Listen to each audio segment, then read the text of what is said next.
안녕하세요. 부산 청년이 바라본 세상사를 15분 안에 담아내는 프로그램 CT. 오랜만에 5화로 찾아뵙게 되었습니다.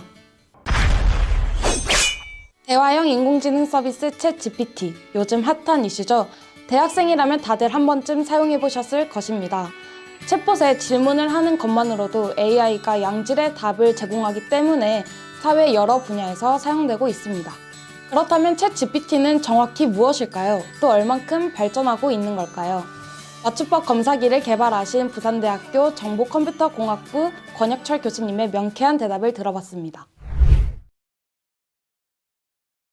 GPT가 가진 가장 큰 장점은요, 강화학습을 통해서 쉽게 학습을 한다는 겁니다. 최근에 그 아이슬란드어에 대해서 학습한 예가 있는데요. 350개를 했더니 일반적인 언어 수준으로서 기계 번역이 가능했습니다. 만약 그걸 전통적인 방법으로 했더라면 통계적으로 방법으로도 2, 3년은 해야 되고요. 그게 GPT의 가장 큰 강점입니다. 저는 실제 그 챗GPT 시스템을 개발도 하고 있고 제가 만든 시스템하고 비교도 하고 있습니다. 근데 제일 중요한 거는 상상을 못할 정도의 결과를 만들어낼 수 있다는 겁니다. 예를 들어서 제가 하는 맞춤법 검사기 같은 경우에 정말 이런 결과를 어떻게 만들어내지 생성을 하기 때문에 우리가 예측하지 않은 결과를 만들어낼 수 있고요. 기존의 방법을 완전히 넘어설 수가 있습니다. 학습을 시키면 어떤 작업이든지 할 수 있다는 겁니다. 지금은 한 16가지 작업에 특화되어 있습니다. 기계 번역, 요약, 특히 요약은 아주 잘하고요. 맞춤법 검사기 이런 형태로 한 16가지로 요약 정리가 되어 있는데요. 그걸 100가지, 200가지 시키면 다 할 수 있다는 겁니다. 생성형 AI를 만드는 회사가 도와주지 않는다면 GPT가 생성한 정보를 구별하기는 불가능합니다. 그러나 기술적으로는 아주 쉽게 극복은 할 수 있습니다.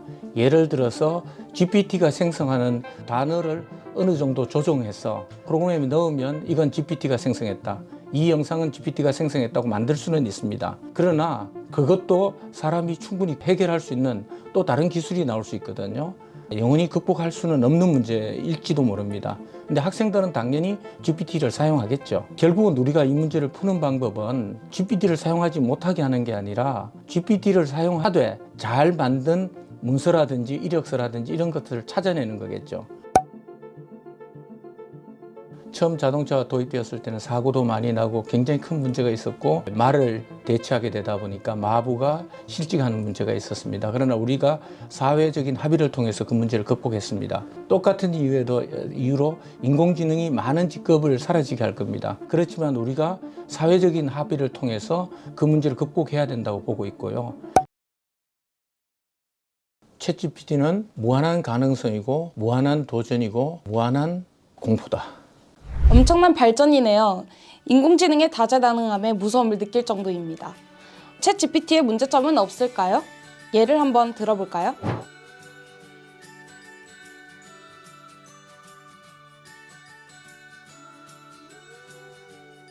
이렇게 챗 GPT는 정답이 아니더라도 그럴듯한 대답을 도출하기도 합니다. 자연스러운 말투를 출력하기 위해 대규모 언어 모델을 활용해 정확하지 않은 허위 정보 또한 맞는 말처럼 대답하도록 설계되어 있기 때문입니다. 교육계에서도 챗 GPT와 관련된 논란이 존재하는데요. 과제 대필이나 논문 표절 사례 등이 증가할 수 있고 챗 GPT는 답변에 대한 출처를 밝히지 않기 때문에 작성되는 문서의 신뢰도와 타당도가 떨어집니다. 실제 교육계에 있는 사람들은 어떤 입장일까요? 챗 GPT에 대한 교육자와 대학생의 생각을 들어볼 필요가 있겠습니다. 부산대 미디어 커뮤니케이션학과 황성욱 교수님과 부산대 23학번 김우현 학생의 입장을 들어보았습니다. 실험은 다음과 같습니다. 황성욱 교수님이 집필한 논문 2개를 선정하여 챗 GPT에게 요약시킵니다. 그리고 해당 요약본을 황성욱 교수님께 보여드리고 평가를 부탁드립니다. 일단 이 2개의 논문에 있어서 전반적으로 개요가 어떻다라는 것에 대한 요약은 뭐 큰 틀에서 문제는 없는데요. 근데 논문이라는 것은 기본적으로 안에 결과가 어떤 게 있고 그 변수들이 뭐가 중요하고 그런 부분들에 대해서 좀 꼭꼭 집어서 이야기를 해줘야 되는데 그 부분에 있어서 좀 군데군데 빠진 게 눈에 보이는 것 같아요. 그리고 좀 제가 뭐 이게 챗 GPT에 의해서 요약된 거라를 알고 답변을 해서 좀 그게 또 혹시 선입견을 미치는지 그건 잘 모르겠지만 이 워딩 자체가 조금 분절적이다라는 그런 느낌을 약간 받습니다. 또 하나는 여기 또 다른 논문 하나가 우리 디자인 싱킹 프로세스에 대한 논문인데 관련해 가지고 그 프로세스에 대해서 원론적인 이야기들은 잘 하고 있는데 실제 그 단계 안에서 이루어져야 되는 활동들에 대한 어떤 그런 구체적인 어떤 요약 그런 부분들은 좀 취약한 것 같아요. 그 정도 생각이 듭니다. 저는 지금 안식 연중이라서 수업 시간에 실제로 이걸 뭐 접목을 해서 수업을 하거나 한 적은 없어요. 그렇지만 대략 생각을 해보건대 예를 들어서 리포트를 쓴다. 그랬을 때 학생들이 그거를 사용한다라는 거를 전제로 밝히고 만약에 할 경우에는 저는 굳이 그것을 뭐 막거나 그럴 이유는 없다고 생각하고요. 오히려 우리가 좀 전에 앞서 질문에서도 이제 좀 이 챗GPT가 완전한 어떤 요약을 해내는 능력이 아직 완전하지는 못하다라는 거를 생각을 하니까 오히려 그 부분에 대해서 뭐가 불완전한지 창의적인 차원에서는 뭐가 문제가 있는지 그런 부분들을 학생들이 지적할 수 있는 그런 리포트로 충분히 활용할 수 있지 않을까. 또 하나는 그 지금 현재 그 통계 수업을 진행하고 있는 우리 교수님들의 이야기들을 좀 들어보면요. 그 수업 과정에서 충분히 또 GPT를 활용해서 양질의 수업을 할 수 있다라고 얘기를 하십니다. 예를 들면 기초적인 어떤 그런 기초적인 통계에 관련해서 질문을 했을 때 그 관련된 것들을 APA로 이렇게 다 정리해서 준다든지 R 같은 경우에 그런 뭐 코딩과 관련된 것들을 갖다가 뽑아준다든지 그래서 그거를 가지고 충분히 활용을 할 수 있는 걸로 알고 있어요. 그래서 활용 여지가 저는 오히려 크다. 교육 과정상에서도 레포트 하는, 평가하는 차원에서도 활용할 수 있다. 다만 시험을 칠 때는 좀 예외적일 것 같아요. 그때는 아마 학생들이 어떤 질문에 대해서 생각을 하고 숙고하고 답을 해야 되니까 GPT를 활용하는 것은 조금 제한적이지 않을까 그래 생각합니다. 알파고가 그 바둑 기사를 이긴 게 벌써 몇 년 전의 이야기지 않습니까? 그럼 언젠가는 아마 깔끔하게 그냥 눈으로 겉으로 봤을 때 별 문제 없는 논문을 생산해낼 수도 있을 것 같다라는 생각은 합니다. 그러나 거기까지 도달하기에는 수년의 시간은 분명히 걸릴 거라고 생각 들고요. 그래서 사실은 그걸 생각해 보면 약간 뭐 겁이 날 수도 있겠죠. 미래에 대해서. 그런데 여전히 교수나 이 학자들이 해야 될 역할이 분명히 존재하고 무엇보다도 어떤 연구 문제나 질문을 던지는 것 그것에 있어서는 GPT보다 사람이 좀 더 창의적이지 않을까 그런 생각을 하고 거기서 좀 희망을 찾을 수 있지 않을까 생각을 해 봅니다. 그 논문을 쓰더라도 분명히 거기에 어떤 GPT를 활용해서 쓴 논문이라는 게 만약에 적시됐다. 그럼 그걸 보고 거기에서 어떠한 결함이 있는지, 어떠한 문제점이 있는지, 마치 아까 우리가 학생들에게 레포트를 내서 그런 질문을 하듯이 교수님들도 언젠가는 GPT가 쓴 논문을 놓고 인간 리뷰어들이 거기서 결함을 또 찾아보려고 하는 그런 시도들도 있지 않을까. 그 활용을 초반에 좀 하면 괜찮지 않을까 그런 생각을 해봅니다.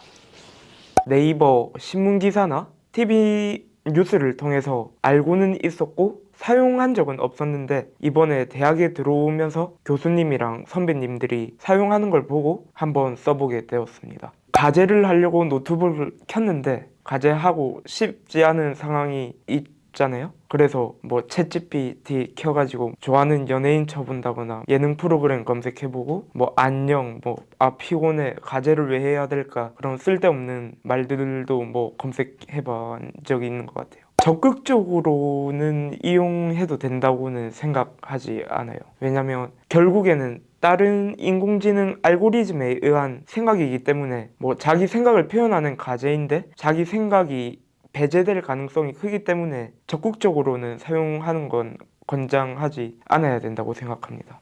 사실 사용할 것 같긴 해요. 너무 그거에 의존한다던가 그렇지는 않을 것 같아요. 저는 그래도 어느 정도 기술의 바탕으로 하다 보니까 한 8 정도까지는 믿는 편인 것 같아요.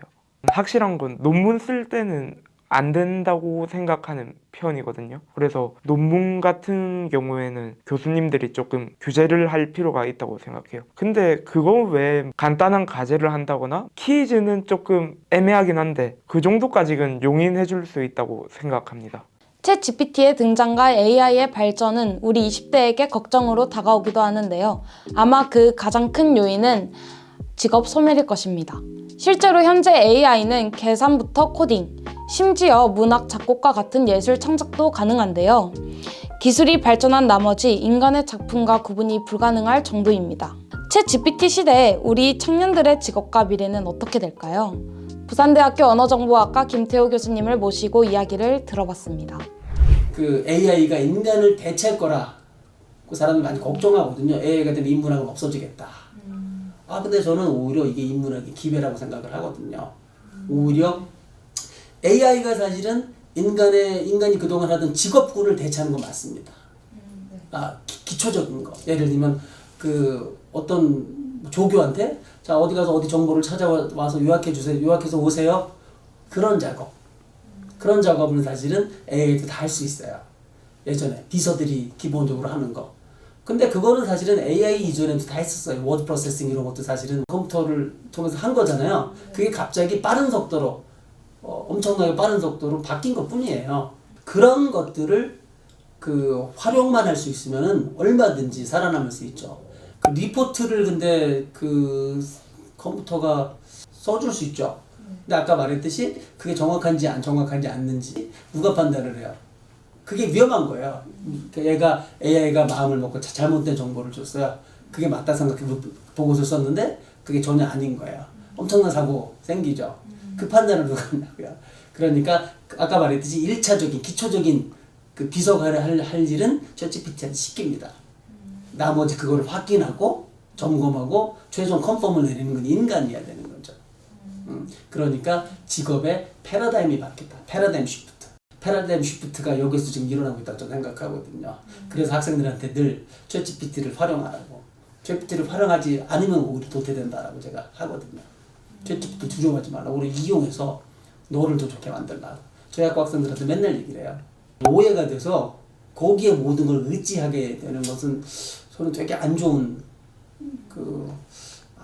방향으로 가는 거라고 생각하거든요. 근데 학생들이 사실은 제가 리포트를 시키면은 리포트를 내주면은 이제 챗GPT를 활용하라고는 마지막까지 기다렸다가 그냥 챗GPT로 이렇게 또는 AI를 활용해서 그 답변을 내버리면 사실 그게 자기의 능력을 퇴화시키는 거거든요. 그런 거는 사실 학생들이 챗GPT를 이용하되 챗GPT나 AI의 노예가 되지 말자. 뭐 이런 말을 좀 해주고 싶어요. 챗 GPT를 인간과 경쟁하는 대체제가 아닌 인간에게 도움을 주는 보완제로 인식하고 이를 유용하게 활용하는 능력을 가져야 함을 인터뷰를 통해 알 수 있었습니다. 어느덧 마칠 시간이 되었네요. 요즘 핫한 이슈 챗 GPT.